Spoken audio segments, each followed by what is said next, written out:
Hey, what's up everybody? Just came across this video. Perhaps a lot of you have seen it already. I actually just saw it earlier today, so I wanted to give my take on it. And it's probably going to be a little bit cynical and foul maybe in a kind of way, but you'll see what I mean. And if you've seen any of my other videos, you know I'm always giving up love for those individuals on the front lines, nurses, EMS, individuals who are out there working, grocery store workers, sanitation workers, anybody who's out there working still that's keeping the world running. So I'm always showing love for those individuals. It's not lost on me just how much we need to appreciate individuals like that in this time and at all times. So let's read real quick and then we'll take a look at the video. Just stop it. Critical care nurse breaks down over empty grocery store shelves.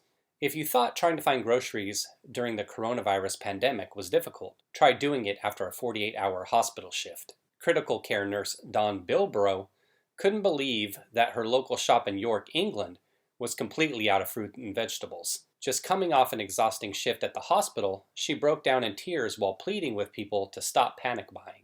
Since the video was posted, supermarkets in the area have implemented new rules, such as allowing shoppers to buy only 4 of any product per visit. Watch this emotional moment here, along with another London nurse's similar experience. And actually, briefly, I was at the grocery store this evening. I went over to a Sprouts by where I live, and I wasn't looking for any groceries. I was looking for a mouthwash, particular mouthwash that they have there. And they had a sign that said a limit of 2. I was only going to get 2 anyway. They had plenty of those in stock, so I wasn't hoarding the mouthwash. In her area, they were talking about 4, but I've seen it as low as 2 in other places, and obviously with other items that people are really hoarding, such as the TP and stuff. A lot of places are just handing it out individually. Let's take a look at this video, and additionally, a 48-hour shift. What the fuck is up with that? How can somebody survive a 48-hour shift? For nurses, I know a 12-hour shift, 3 days in a row is hard enough. 48-hour shift, I mean, is this right? Are they really working this woman 48 hours straight? It's crazy.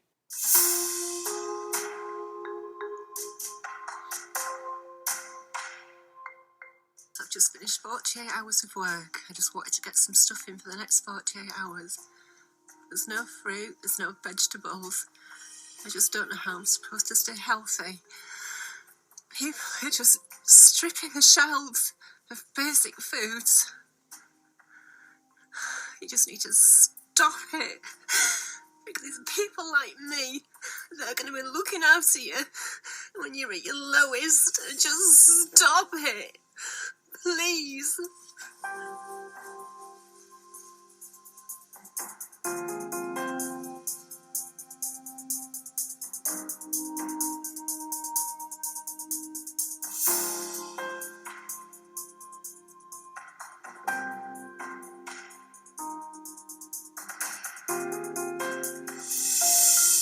So that's the video, brief thing. As you can see, this is a New York Post story. The video's everywhere, it went viral. Now, obviously, somebody who's working a 48-hour shift, much respect to them. I have no idea how she does it. I couldn't handle it. There have been times where I've had to do 12, 16-hour shifts myself. Not in nursing, not in anything like that. I know I was dead tired by the end of even 12 or 16 hours, so I don't know how they're having them do 48 hours. My feeling is maybe it's some kind of situation where they get some kind of breaks in between there, sometime where they're able to take a nap. Thinking something like a residency that doctors go through, where they work those long shifts, but they're able to take naps in between, hopefully. I mean, come on. 48 hours straight, that's just bad hospital policy right there, and I get it in times of need, but we know mistakes happen, and care would go down as the nurses get tired, doctors, whomever, so unsafe conditions, and I get it based on the situation, shortages, everything going on in all the countries that are really seeing these huge outbreaks. You just can't have somebody working 48 hours straight. She's going to have a damn mental breakdown, her body's going to break down, and it's not safe for the patients. So hopefully the hospital will take some steps and change it. You can't have somebody working that long.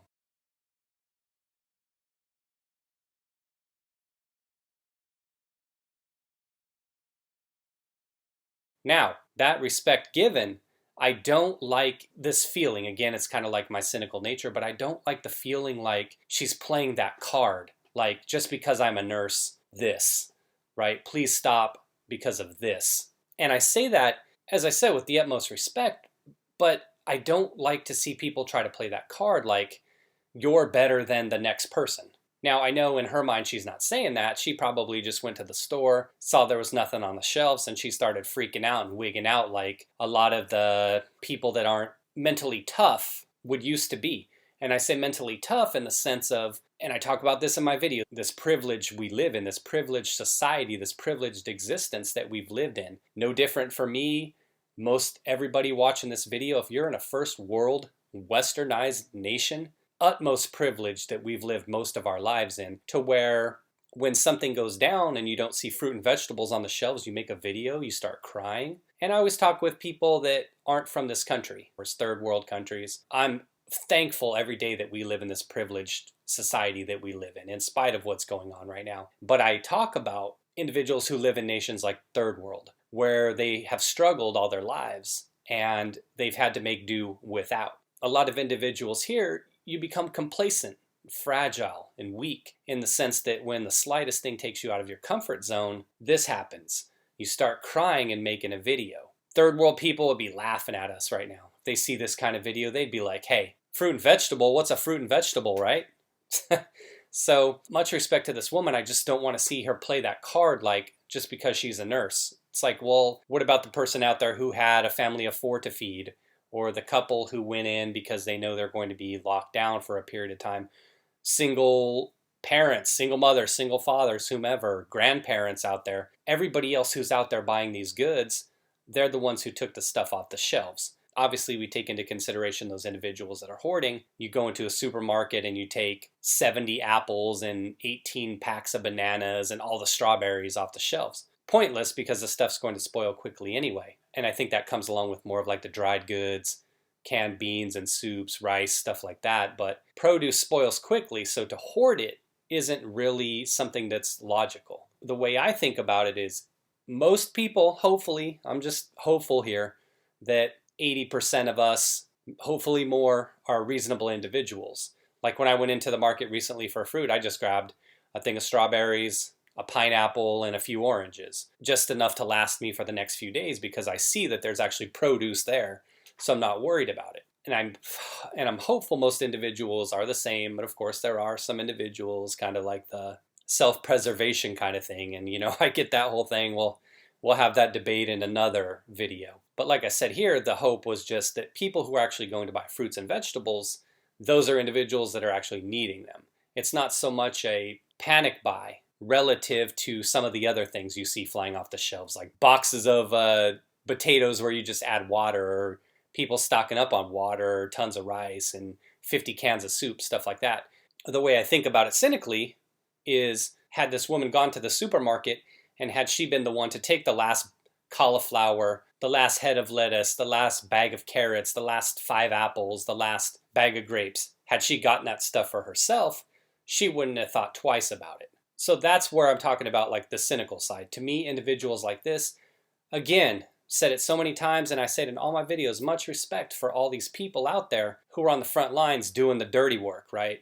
Nothing but love for them. I mean, I got nothing but love for all of you. However, you can't be mad at somebody who most likely was taking this stuff just to feed their family, just like you were trying to feed yourself or your family. So that's all I'm saying, is just when you get into a situation where you go to your market and you don't see anything there, don't resort to this. Now she's going to get all the attention she wants, and it looks like it brought about change in her local area, which is great. That's the best thing that came out of this. I've also said that in my other videos. It's up to the markets to set policies so that people don't go crazy and buy a bunch of stuff. So it looks like that's happened. And across the US, most of the places I've been, that's happened as well. There's limits. But again, just don't sit there and be like this woman, knowing that had you been the one to get the last stuff on the shelf, again, you wouldn't have thought twice about it. You would have been like, woo, thank goodness I was able to get those fruits and vegetables before anybody else did, right? My cynical nature, it's just how it is.